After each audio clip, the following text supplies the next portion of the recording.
pandemic has worsened the access of women to help, to justice. And of course, as has been noted, reports from all over the world and states in Nigeria show an increase in this domestic violence against women and children. The defilement cases that I've read on the papers and on the media, other forms of media, is alarming.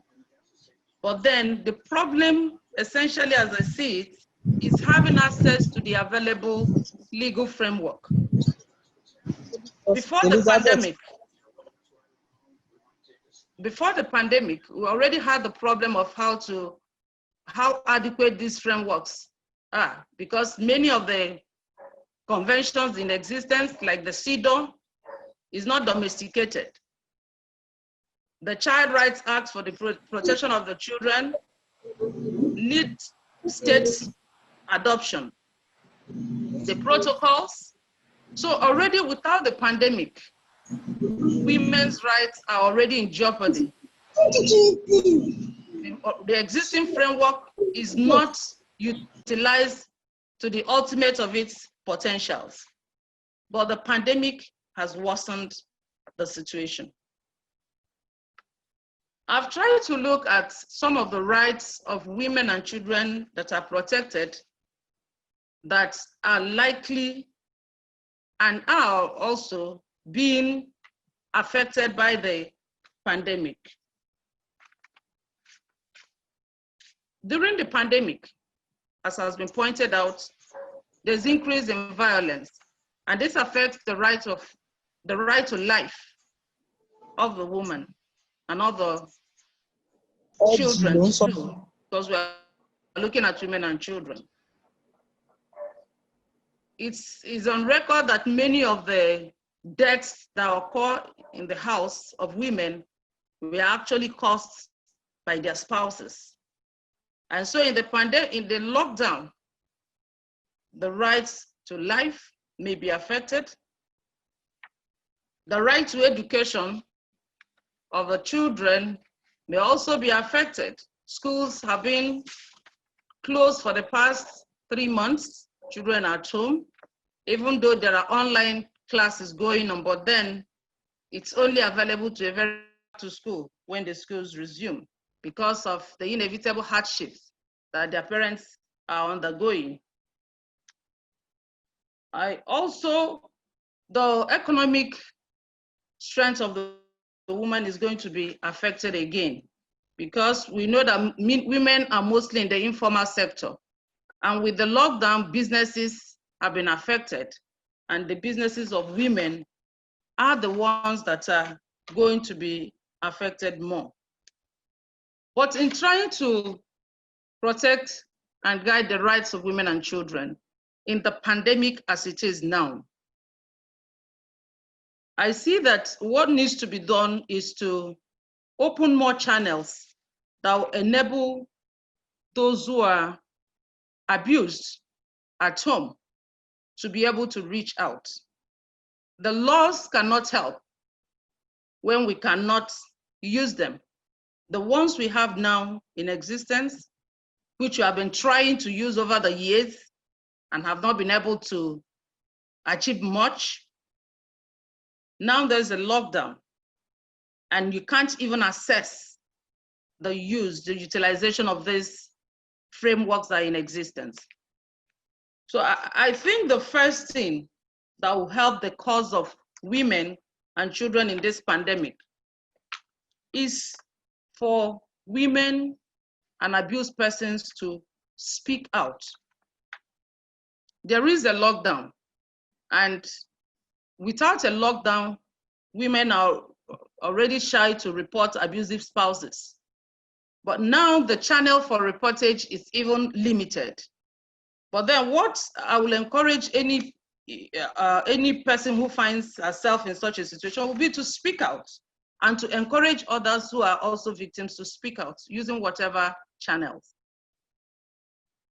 And again, the neighbor principle rule, be your neighbor's keeper. I think in this time of pandemic, it's also a good time for neighbors not to mind their business, in quotes. Many avoidable deaths had occurred because a neighbor felt it was not his business when he perceived abuse going on in the neighbor's house. So I think to bring the issues up so that these women and children can be helped, it's important that women are encouraged to speak out. Then there's also the need for NGOs in the area of the rights, protection of rights of women and children to sensitize and publicize their availability. I know Fida has listed some numbers that can be used to call for help. But then these numbers need to be made available to the larger public. If you go to the website of some other NGOs, you see numbers listed, but it's really when you get to the website before you can see the availability of those numbers. So I think there's need to make these numbers more available to the public so that it can be utilized. And in some countries like France, Germany, and so on, there have been efforts at incorporating the needs of women and children in the response. We see there's been committees set up to respond to the challenges of the pandemic, but then we have not remembered to factor in the needs of women and children who are being abused in their homes. And one way to do this is to also, while setting up isolation centers for people who are affected by the coronavirus, to also set up centers for abused women and children. Elsewhere, we have countries that have converted hotels, school hostels to safe havens for abused women and children because the rate is increasing day by day. There's a report from Singapore that said that their helpline for domestic violence, that they've received an increase of 40% of calls, showing that there is an increase in domestic violence.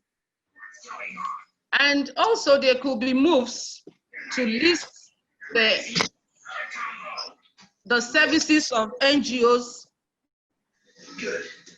and other authorities that are engaged in the protection of the rights of women and children as emergency situations, so that during lockdowns and curfews, these persons or this personnel can move around to offer their services.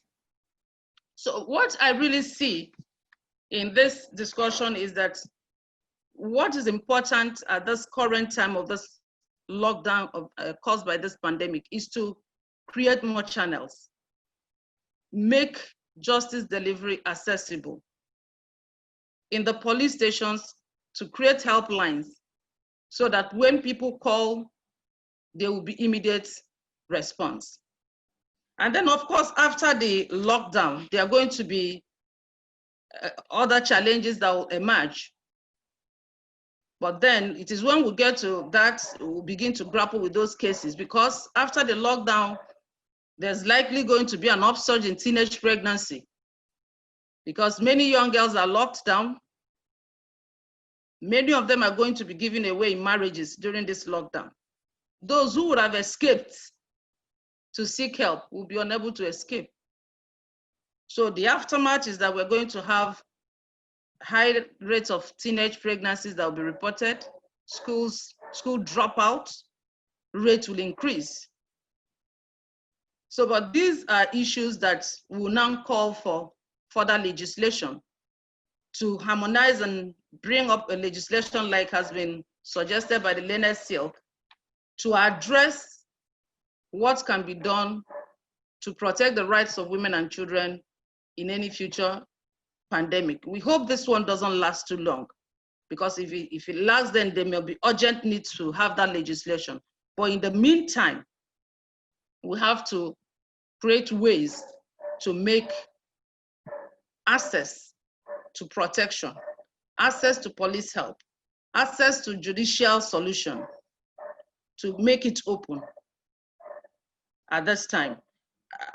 We are having this webinar by online. There could also be channels for victims of domestic abuse to have virtual consultations. For instance, Fida can also have a channel where it could have virtual interaction and consultations with victims of domestic violence. So I think essentially to help women and children in this pandemic is to open up channels, to make the problems known, to make reportage possible, to make arrest possible, to make prosecution possible, to have the courts able to sit on the cases that will come out of this period of the pandemic. And then we'll continue to pray that it won't be much longer before a solution is found. That's my thoughts for now on this issue. I'm still here for any question or anything I may need to say. Thank you so much, ma'am. We're grateful to you, Milad, for sharing your thoughts with us. At this time, we'll move on to Professor Ine Nadi. She is a professor in gender issues. A brief profile is going to be on the screen for us to have a little knowledge of who she is. She served as one-time chairperson of Fida IMO and has headed our committee on continuing legal education for some years now. And so I'm sure she's coming to speak with us with a wealth of knowledge. So I'll yield the floor now to Professor Ine Nadi. And good evening, everyone. Let me also thank Fida Nigeria for this chat. Just like the Senior Advocate of Nigeria and Milord Georgie talked about the pandemics, I will not go into the problem of trying to define what pandemics are or all other issues that they may have touched on. But I just want to say that pandemics, whenever they occur, have a way of exacerbating violence against women and children, particularly girls.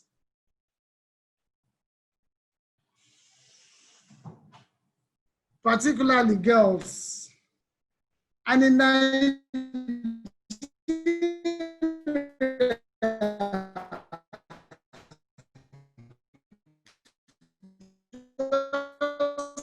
like the rest of the world, domestic violence has risen tremendously. There has been a spike in violence generally, but let me also say that the reason why we have this spike in domestic violence is because of the cramped up, people go out, little issues are magnified and then violence will occur from it. In most countries in Europe, like France, Germany, Spain, and the UK, America is also not left out. There has been an increase of over 30% during this period of the pandemic. Nigeria is awash with the issues of violence on the social media. The other day, I was reading the reports of the National Human Rights Commission, and they were talking about the number of persons who have called. I want to mention that in Nigeria, we do not lack the laws to protect women when it concerns violence, because from the criminal code to the penal code to the Violence Against Persons Prohibition Act to the Child Rights Act, up to the different practices that are of the CGN and that of Lagos State that I came across recently, there are a lot of laws to protect women. I don't want to go into the issues of what sections, but let me just say that Section 2 of the VAP 2015 talks about physical injury, which you can also look at from the breach of assault. The criminal code and the penal code all have provisions dealing with defilement and all that. And we know that during this pandemic, children and women are suffering. And issues of gender-based violence not considered as essential in the COVID-19 response. Again, we also saw what happened in terms of non-inclusion of the women's ministry, the Apex Gender Machinery, in the COVID-19 response in Nigeria. And that has its own implication in terms of how women and girls are able to access services at this time. We know, just like the senior advocate has spoke earlier and talked about how violence has spiked within this period because of issues of lockdown. When people are locked down in a place, they are not able to, they're in confinement, and that confinement may breed tension and anger and all of those, and leads to tensions and violence. And we know that even before this period, women and girls, we've seen reported cases of women and girls being abused, physical abuse, sexual abuse, and even emotional abuse, and the mental health aspect that we don't even, most often do not talk about. So that has been happening. And now we have a period, we are in a period where people are now locked confined in a space. And many times those spaces may be a space of maybe within a room or two rooms, all of that. And then it has implication for violence to happen in this period. So if those services are not categorized as essential, if people, first line responders, are not able to reach the women and girls who need these services, we know the implication. These women and girls have been further victimized by the system that enables that to happen. So for us in ActionAid, and for us as a Women's Voice and Leadership Project, one of the things that we did is to begin to think quickly on our feet in terms of how do we respond, how do we ensure that women and girls access the services. And Fida is one of our partners and is doing a fantastic job in that area. So learning for us within this period is to ensure that services are available. But for the services to be available, or for the first line responders to be able to provide intervention for women and girls who need these services, they must have the resources that they require, that they need. So an example is when a first responder called sometime within the first week of the lockdown to say that there is a case of rape, there is a case of battery, a female was raped and beaten by the alleged brother by the Honorable Commissioner in Kogi State. As at the time that call came in, that was at the first two days of the lockdown, and there was no possibility for us to be able to get to that person because that essential service, the GBV was considered inessential. So we couldn't respond immediately to the victim. So these are kind of cases that we do have. But what we have done from my experience and to be able to deal with these issues is that, like her lordship said, the Honorable Justice said that provision of access for those first responders to be able to reach the victims or the survivors immediately is essential. And through the WVL project, we are able to, relationship we do have with FCT administration and other service providers also do have such relationship. People were able to get some parts that are able to reach the women and girls who need services at that time. So COVID has further re-emphasized for us, or even exposed to us, the need why we should put money and resources for the protection of women and girls, right? Yeah, so it's re-emphasized for us, or it has re-echoed for us the reason why we need to put those resources available for service providers to be able to reach the victims and survivors who need those services. So for us in WVL, what this project has taught us is to be responsive, have resources or grants that will allow service providers to be responsive to deal with issues. And that's why we have the Strategic Opportunity Fund, for which women's organization can, in such instances, support, assess, and be able to provide services for those who need it. So we are also using this opportunity to speak to other civil society organizations that this pot of money is there, that you can use it. But again, also using the same opportunity to talk to our other donors, right? Because instead of celebrating what Global Affairs Canada have done in terms of putting this kind of resources, making this kind of resources available for service providers to be able to, especially women's rights organizations, to be able to access. So if other donors are able to put such resources available, make it available for women's group, not to go through long process of writing a long, lengthy proposal, M&E, strategies and all of those, but those resources are there. People can actually provide services immediately. Those services are required. So in the case of that, the case that I give us an example, the service, the first line responder couldn't provide support the lady to access post-exposure prophylaxis, because within the time that happened, which was supposed to be 72 hours, because those the restriction was there, the lady was not able to access that service. But if you have a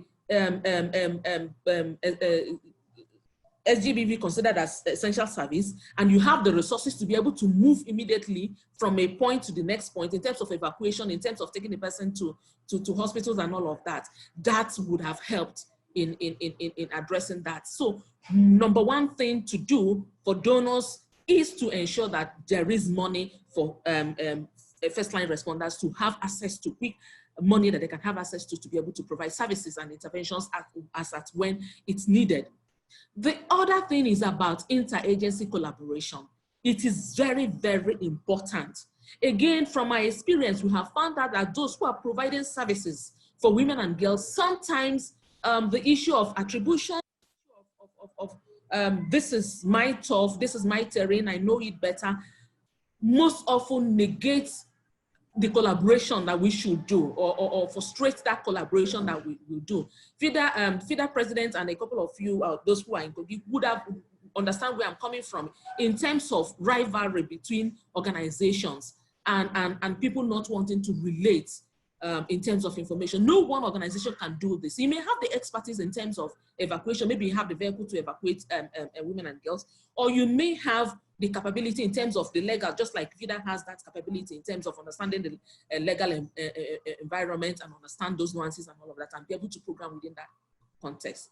Some other organization may not have that capability and require the expertise of Fida, as well as maybe services of those who have a vehicle for evacuation. So how do we ensure that within this pandemic and within this time that women and girls need us, that we are working jointly, we are working collaboratively? And that is the essence of WVL project. When I say WVL is Women's Voice and Leadership Project, being implemented by ActionAid and funded by Global Affairs Canada, which allows women's rights organization in Nigeria to provide intervention, whether it's protection service, whether it's service, any form of service delivery or policy influencing and all of that. So if we are not collaborating together as organizations, as agencies, we will continue to tell the stories that we are telling. And COVID-19 has told us that it is time for us to move from the self, from self-glory, from saying the results, seeing results as my own result, to a collective where we can work together,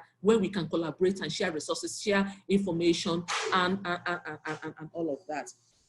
The third and final point for me is about avoiding double counting, right? And it also lies within the issue or the fact of we are not collaborating. So you see sometimes double counting within this process, within the intervention provision, because we do not have a robust system to track and document these issues. So how do we as service providers ensure that the issues that we are generating or we're harvesting we are experiencing or working on are harvested and shared so that learning from what we have done can be replicated or used to inform policy. So that also needs to happen. And from our learning from this period, it is very important that we do that. I know that one of our partners is currently conducting a research around the experiences of women within the COVID. And by the time that research comes out, we are hoping to see in clear terms what it is, where are the gaps, what are the issues, and how those issues can be addressed. And then we can put that in the public domain that whoever have access to this information will be able to provide targeted, deliberate interventions that will meet the needs of women and girls. Law in itself, the law is code, but how do we push the implementation of the law is where the question is, and it's what all of us we need to begin to think, even as civil society organization or even as donor agencies, we need to begin to think around those issues. So thank you very much for everyone for your contribution. I've learned from you, and I hope the conversation continues. Thank you, Madam Rhoda and Evelyn for having me. Really been enlightened by what you have shared with us tonight. The real need for collaboration. It's everybody's desire that we all reach out to the vulnerable women and children out there. It's no man's glory. And if we don't collaborate, then we'll have the issue of over-reporting and double counting, like you called it. Okay, I see that Professor Ine is back. I would want to give her 2 to 3 minutes to just round up her thoughts. Then we'll go on to the session for question and answers. Professor Ine, if you have a better network, please can you just round up your thoughts in 2 to 3 minutes? We had to progress because we could barely hear you. Before I was cut off from the chat, I believe that we have all these laws to take care of women and children at this time of the pandemic. However, the challenge I see is that because of the infectious nature of the pandemic, people are afraid to do what they're supposed to do. And as I said earlier, I have looked at the directives of the CJN and those of the Lagos Chief Judge, very copious directives, but my grounds, like somebody also said, is that those matters that affect women and children, the violence of urgency in those directives, women are not taken seriously. That's one. But the truth is that, however, people must begin to learn the new system of going to court. The court proceedings that we now have, the virtual way of doing these things, most people are not used to it. Like a lot of people do not even know that they can talk on Zoom. So I want to advise that people must begin to take advantage of, getting really internet, how would I put it now? You have to be very in a civilized way. You have to be compliant with internet procedure, because if you're not compliant with internet procedure, you can't even bring these matters to court. Access to justice will elude these women if the people who are to do these matters are not internet compliant. So we must be. However, I will advise that ultimately, my mantra is that there must be a change in attitude. If men were to change in the ways they see women and in the way they treat women, they will not even have violence. Even if we have violence, it will be minimal. So what we need, I think, is attitudinal change. Even in the cramped up accommodation that we find ourselves, men don't have to vent their anger or whatever it is, or the people with psychological problem trying to rape girls or women or little children or defiling them.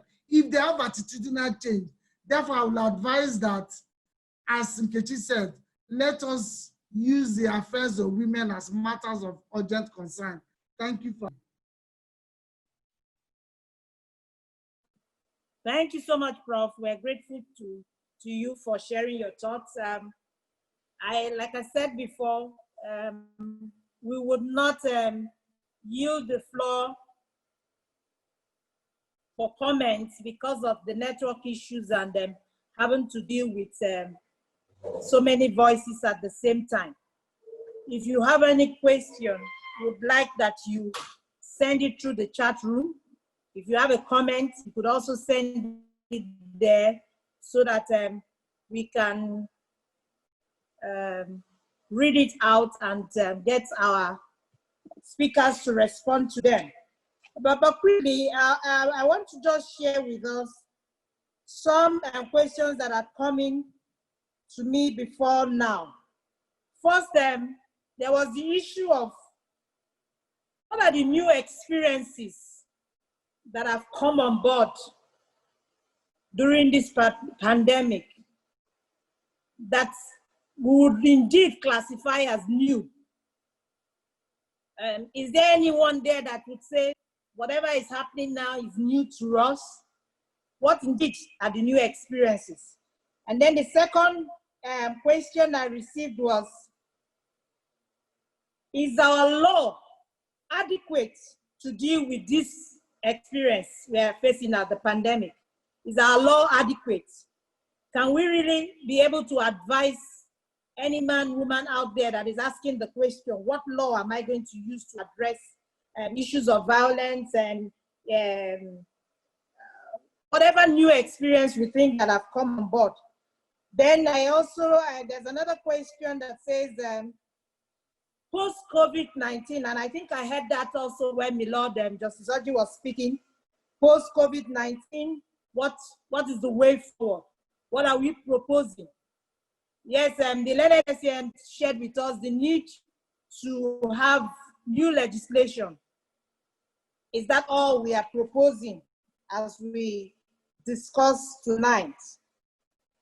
Then the fourth question I would want us to deal with is the prevailing coronavirus pandemic is driving slavery treatment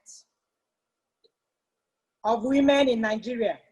Nigeria has the reputation of hosting the largest number of enslaved people in sub-Saharan Africa.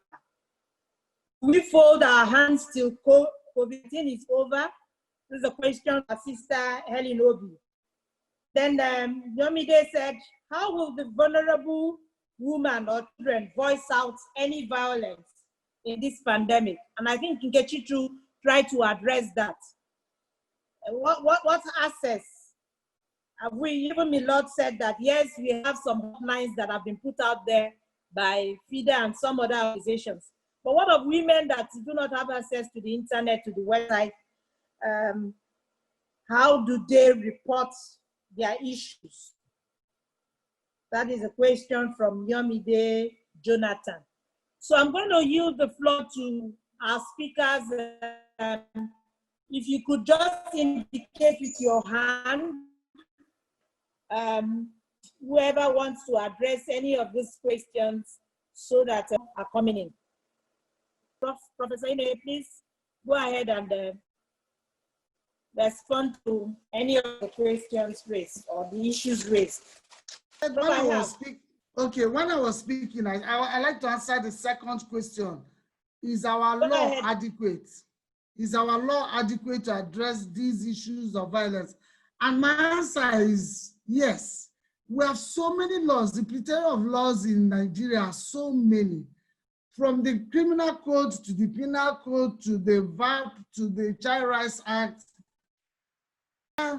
regulations and laws we have in the states, they're adequate to address the issues of violence. But at this time, if the question is at this time of the pandemic, my issue is that because of the infectious nature of the COVID virus, it is difficult to enforce any law. Even the issues of protective orders and all that, or remand orders, where are you going to put those persons? Are those places safe to remand or even to protect the victim? No.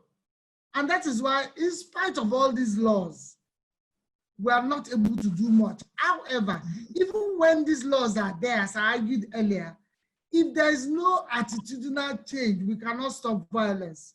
It is only when there's attitudinal change, men begin to respect and see women as fellow human beings, then we can talk about decrease in violence. But as long as the laws are there, people are not really bothered about the laws. The laws are adequate, the punishments are there. All of them are spelled out, but we need attitudinal change on the part of men to have a peaceful society for women. Thank you. Speaker, willing to address the issue. Yes, Evelyn, can I go on? Go on, ma'am. Okay. Yes, I would like to speak to the question on how people who are in the rural areas can voice out or reach out for help. You know, I already suggested, you know, the neighbor, your neighbor's keeper attitude. But in addition to that, while I was reading up, I saw what some other countries had done, like in France and some other countries.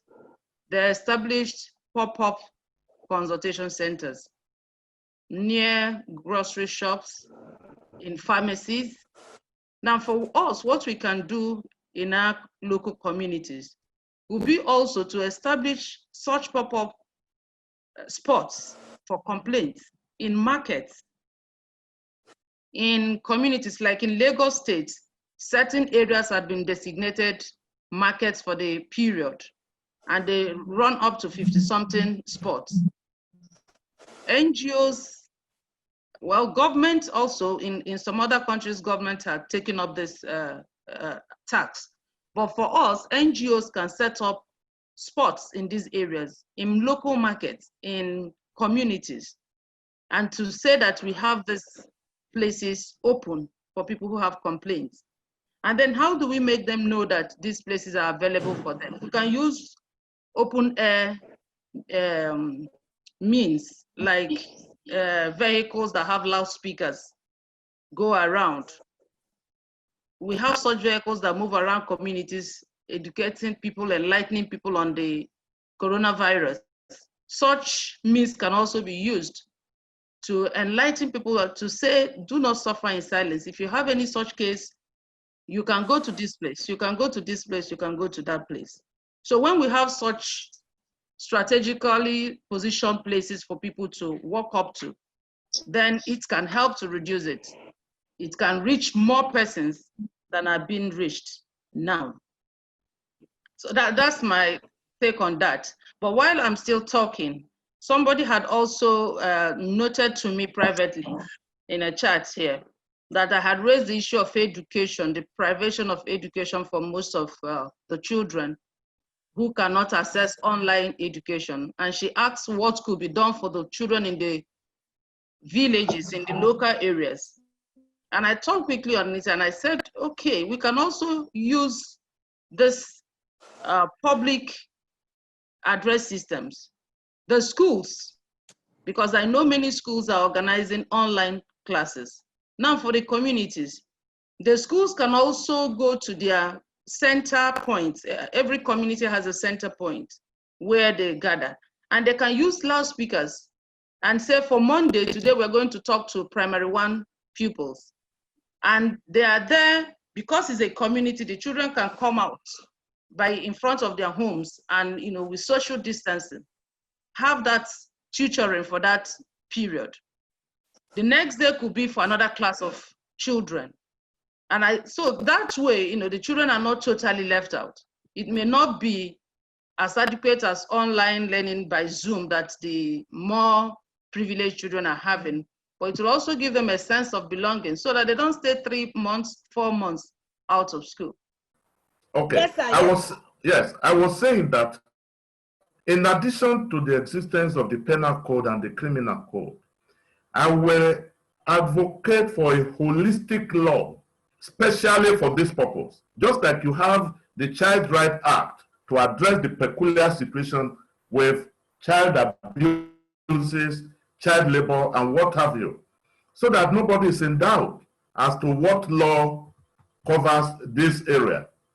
The second point I want to make on question number 1 is that, yes, we need a new law in addition to whatever the codes have provided. But it is my strong belief that our attitude to law enforcement must change in this country before we can take the full value of our laws. There is no proper, adequate, functional enforcement of our laws in Nigeria. Pick any aspect of our law. I can see the Honorable Attorney General of Ekiti State there. It will portray this point. Beginning from the simple, innocuous traffic law in Nigeria, Nobody obeys them. To some other serious laws, nobody obeys them. We need to obey our laws so that we can drive fair, so that we can, make people to deter from this kind of offenses. If punishment is adequately applied to serve as a deterrent, people will move back a little from this kind of offense. With regards to the situation we are in, I think we have to continue to encourage this experience we're having on virtual meetings, virtual hearings, and what have you in our courts.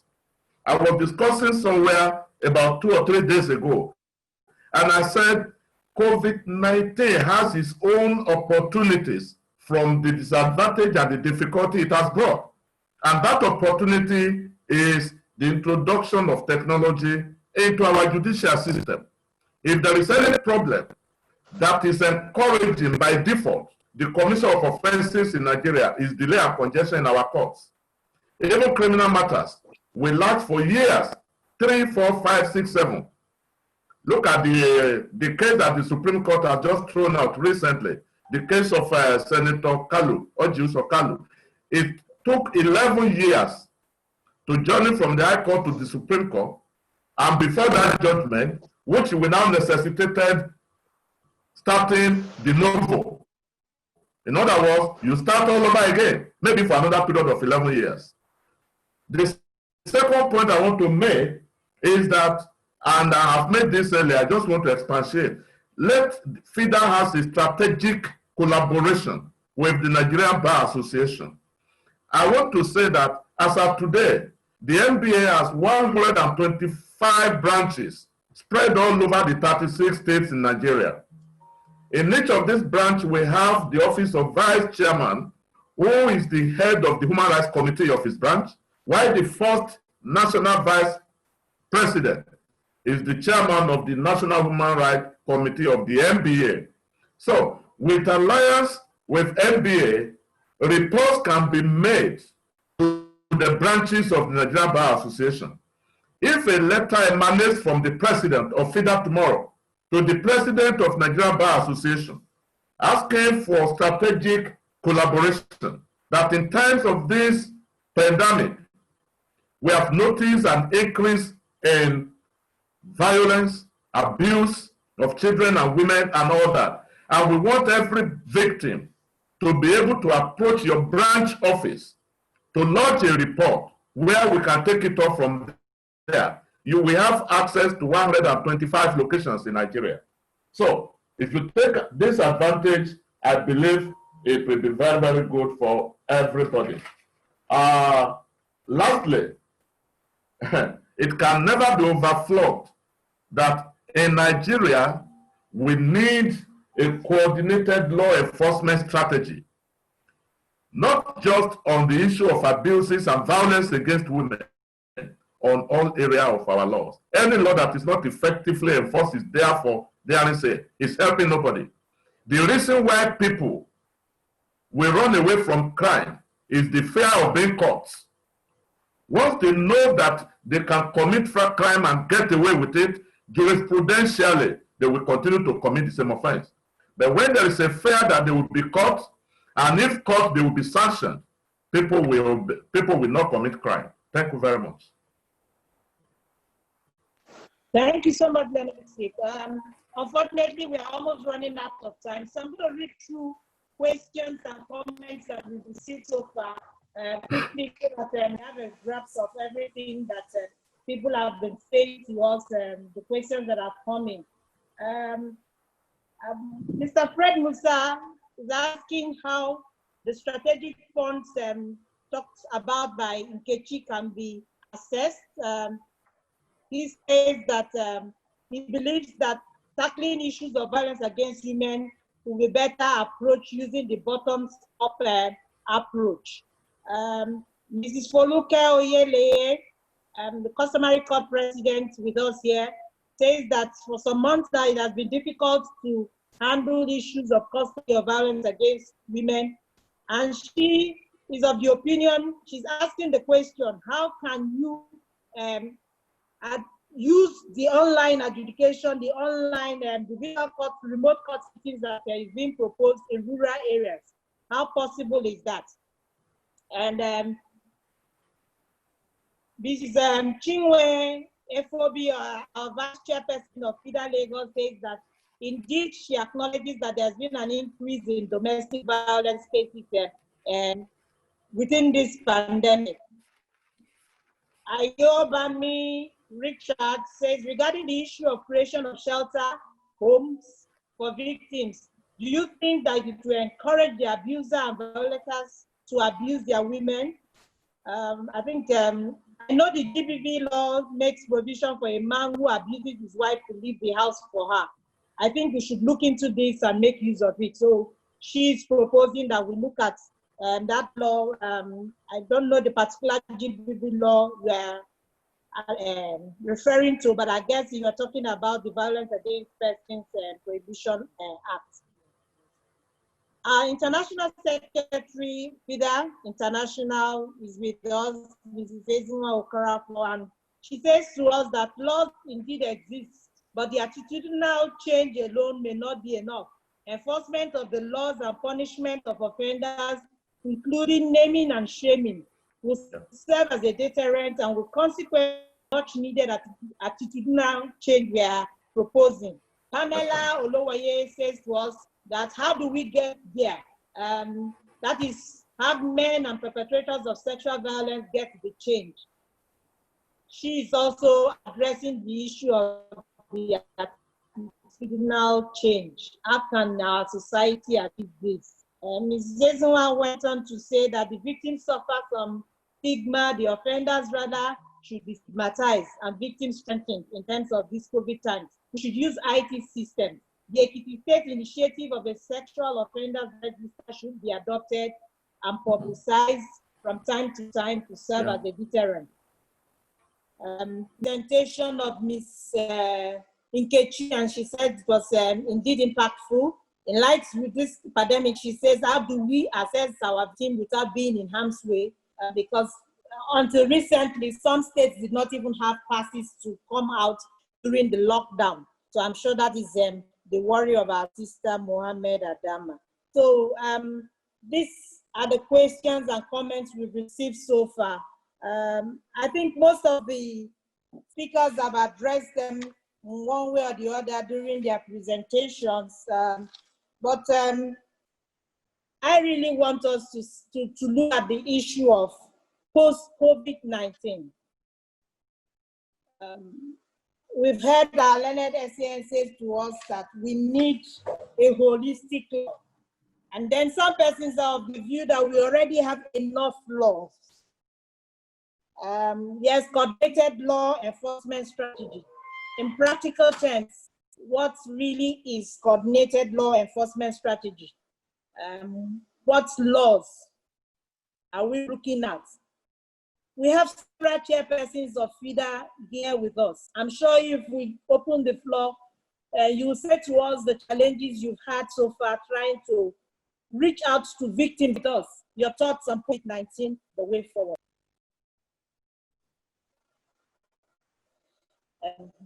Is someone speaking? Okay. I can't. Okay. Nkechi, I can see your hand now. So Nkechi, please go ahead. Okay, so thank you for the question, and straight up in terms of how people can access the Strategic Opportunity Fund. It's pretty easy. It's just a simple concept note.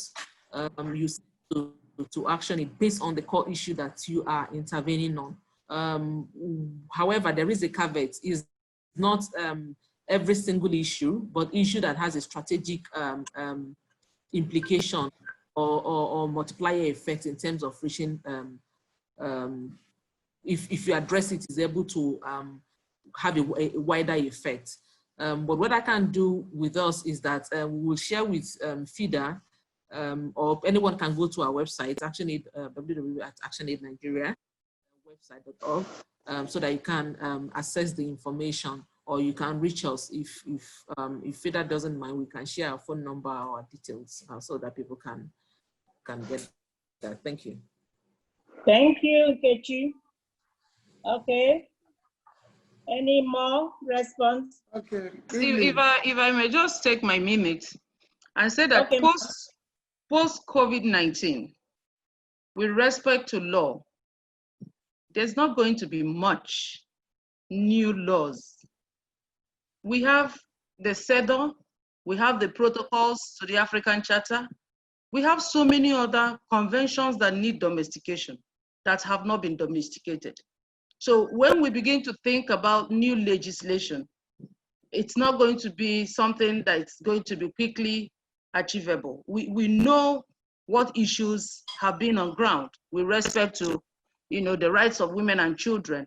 Domesticating the ones that have already been internationally accepted is still a problem. So I'm not thinking we should begin to look at, new legislation for now, except perhaps a new legislation that will be more global than just looking at women, addressing the issue of emergencies and pandemics and what can be done, and inside it, leveraging on women's interests. That's how it's probably going to be achievable. But now, one thing I see post-COVID-19 is for NGOs, for Fida and other NGOs, there's going to be an uprise in the cases that are going to be reported. So we must be ready and prepared. There's going to be a lot of need for emotional healing because of all this violence that is being recorded. Post-COVID-19, we'll all gather to begin to heal those wounds. We'll all gather to begin to hear those matters, those issues. That's what we should be preparing for already as Fida, as a body, and as all those who are interested in the protection of the rights of women and children. And then to see how we can use the existing laws, how we can enforce them, how we can bring these rights to reality and guarantee that all those who've been abused, all those who've had their rights trampled upon during this pandemic, that they'll have some form of succor. So that's what I'll see will probably happen to us, mostly post-COVID-19. Thank you. Thank you, ma'am. Okay, Prof, your 1 minute, please. Times are gone when we cannot use the computer. Times are gone when we cannot use common Android phones. People must now know how to use this so that they can assist women who are violated. And that way, access to justice will be easier and prompt. That's my take. Thank you very much.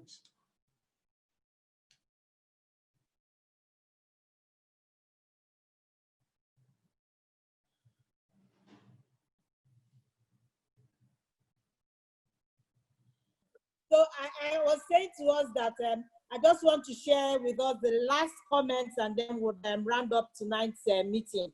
Our sister Nancy Obiwa says, post-COVID must not be business as usual in justice delivery. The termination of matters must be swift. Domestic violence matters must be given urgent attention in courts. States without family courts must expedite action to have such courts and equip them well. Inena Eze says, despite the fact that we have numerous existing laws which can indeed combat the problems of gender violence, they can at best fall within the realms of general laws.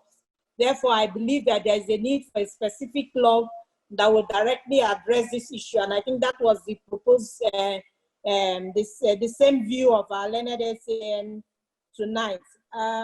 Miriam Wokocha says, we have sufficient laws in Nigeria, and the Nigeria can address the issue of compliance with these laws. Post-COVID-19, new laws will suffer the same predicament as the old laws are suffering. And she says that physical communication definitely are being reduced to technological approaches. And so we must wake up to that challenge, just as Prof has just said to us.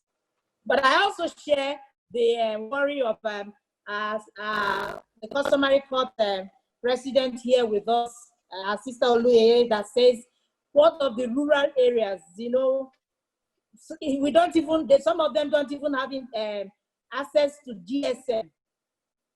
I was listening to the governor of Kaduna State. He said some areas in Kaduna do not have GSM, much more the 4G. or the 5G that we are proposing. So how can they access virtual court sittings or the remote court sittings, whichever way we want to term them? I think that's the view of our sister. So I would want to round up tonight's meeting because we had agreed for this meeting to close at 6 o'clock and we do not want to extend further. And just to call on our national president, if she has anything to share with us, to say briefly as we close this meeting, and to thank everyone for a successful webinar we've had tonight. National President, ma'am. Thank you, Evelyn. Indeed, it is a successful webinar. I'm so overwhelmed. I wish it were more than 2 hours because we have a lot to take home today. But I want to appreciate the AG Ekiti. I see him there. Thank you for coming. I want to say something about 1 or 2 things that came up. One is a pop-up center, as talked about by Her Lordship. I think it's a laudable idea if our branches can run with it, especially in Lagos that you have market centers designated. You can take advantage of that and use it. And other branches, you can also come up with something like that, because I know that there are mobile mics going all over villages talking about this. You can take advantage of that. It's a laudable idea so that we can get to victims of violence.